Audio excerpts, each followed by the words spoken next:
ఎందుకంటున్నామంటే జగన్మోహన్ రెడ్డి గారు చేసిన లేఅవుట్లలో, జగనన్న కాలనీలలో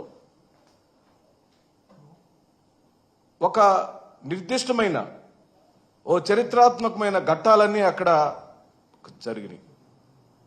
అంటే ఆ కాలనీలోకి వెళ్ళటానికి ఆర్చి అంటే ఎక్కడో ఇచ్చేశారు, పనికిమాలిన భూమి ఇచ్చారు, కట్టుకోవటానికి ఉండటానికి అనువైన భూమి ఇవ్వలేదు అని పెడర్థాలు ఇస్తే ఆ రోజున ప్రతిపక్షం పార్టీగా వాళ్ళు జగన్మోహన్ రెడ్డి గారు దాన్ని ఒక ఛాలెంజ్గా తీసుకుని జగన్మోహన్ రెడ్డి గారు ఇచ్చే విషయంలో, పెట్టే విషయంలో, పేదవాళ్లకు చేసే విషయంలో ఏ ఒక్క రోజు కూడా స్వార్థపూరితంగా కానీ రాజకీయ కోణంలో కానీ ఆలోచించలేదు. పంపిణీ వ్యవస్థలో తెలుగుదేశం పార్టీ వాళ్ళు లేరా అని అడుగుతున్నాం. ఇళ్ల పట్టాలు పొందిన వాళ్లలో, ఇళ్లు కట్టుకున్న వాళ్లలో జనసేన పార్టీకి సంబంధించిన కార్యకర్తలు లేరా అని అడుగుతున్నాం.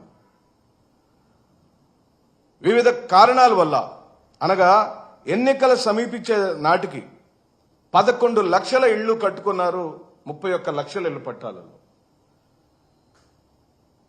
సుమారుగా 35 నుంచి 40% మంది ఇప్పటికే ఇళ్లు కట్టుకున్నారు భూములలో. కొంతమంది కట్టుకుంటున్నారు. ఎన్నికలు అయిపోయే నాటికి లెక్క చెప్తున్నాను నేను. కట్టుకునేదానికి స్తోమతని చేకూర్చుకుంటున్నారు. ప్రభుత్వం ఇచ్చిన ధనం సరిపోక ఇంకా కావాలని కోరుకొని, ఇంకొంచెం ఇంట్లో అందంగా కట్టుకోవాలనుకొని వాళ్ళ యొక్క ఎస్టిమేషన్ తగ్గట్టుగా ధనాన్ని సమకూర్చుకొని భూమిని కట్టుకుంటారు. మీరు ఏ ప్రాతిపదిక మీద నా ఇంటి పట్టాన్ని క్యాన్సిల్ చేస్తారు?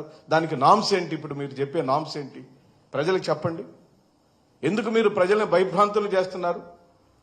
మీకెవరిచ్చారు హక్కు? ప్రభుత్వంచే ఇవ్వబడిన ఇంటి పట్టాని మళ్లీ తిరిగి లాక్కునే హక్కు, ఇంకొక లబ్ధిదారుడికి ఇచ్చే హక్కు మీకు ఎవరిచ్చారని అడుగుతున్నాం. ఎన్ని వేల లక్షల కోర్టు కేసులు అవుతాయి రేపు? అది పౌర హక్కుల ఉల్లంఘన అవుతుంది కదా అని ఈ సందర్భంగా నేను మనవి చేస్తూ,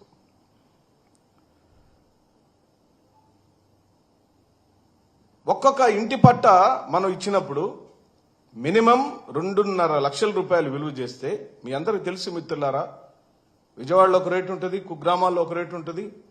సాలినా ఒక ఇంటి పట్టాని మనం 2.5 లక్షల రూపాయల విలువ నుంచి 15 లక్షల వరకు ఆ సెంటున్నర భూమి విలువ ఉంటే, అది మొత్తం కలిపితే 1.5 లక్షల కోట్ల విలువ చేసే ఇళ్ల పట్టాలను మనం ఆ రోజున ఇవ్వగలిగాం. అంటే భూమి విలువ, కొన్న భూమి విలువ ఇప్పటికే నేను మీకు చెప్పాను. ఆ కొన్న భూమిని మళ్లీ కాలనీలుగా మార్చినప్పుడు ఆ సెంటున్నర భూమి యొక్క విలువ 2.5 లక్షల నుంచి 15 లక్షల వరకు ఈ రోజున మార్కెట్ విలువ కనపడుతుంది.